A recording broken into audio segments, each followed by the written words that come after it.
Budget సినిమానే కథ అప్పుడే తెలుసు కానీ ఇప్పుడు ఈ ల్యాండ్ అయ్యేటప్పటికి ఇంత ల్యాండ్ అవుతుందని ఆ రోజు ఎక్స్పెక్ట్ చేయాలి నేను గౌతమ్ కూడా.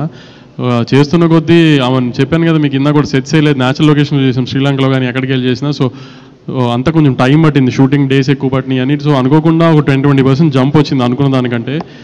కానీ అవుట్పుట్ చూసిన తర్వాత మీరు కూడా అంటారు I mean all this effort is worth it అని. అంత గ్రాండ్గా అవన్నీ ఉంటాయి. సో కొన్ని తప్పవు కదండి, మనం అనుకుని ప్లాన్ చేసింది దిగిన ఏది లైఫ్లో అవ్వదు కదా, అలానే ఇది అంతే. సో ఇంత ఎఫర్ట్స్ పెట్టిన సినిమా ట్రైలరు కొంచెం ముందే రిలీజ్ చేసి ఉంటే బెటర్ అయ్యేదేమోనని ఇప్పుడు వస్తున్న రెస్పాన్స్ని బట్టి డిస్ట్రిబ్యూటర్స్ కానీ ఆడియన్స్ కానీ మీకు వచ్చే ఉంటుంది ఫీడ్బ్యాక్ ట్రైలర్ రిలీజ్ అయినాక. అంటే ఆడియన్స్ నుంచి ఐ మీన్ విజయ్ గారి ఫ్యాన్స్ అంతా తిరుగుతూనే ఉంటారు ట్విట్టర్లో ఏంటి కంటెంట్ అని.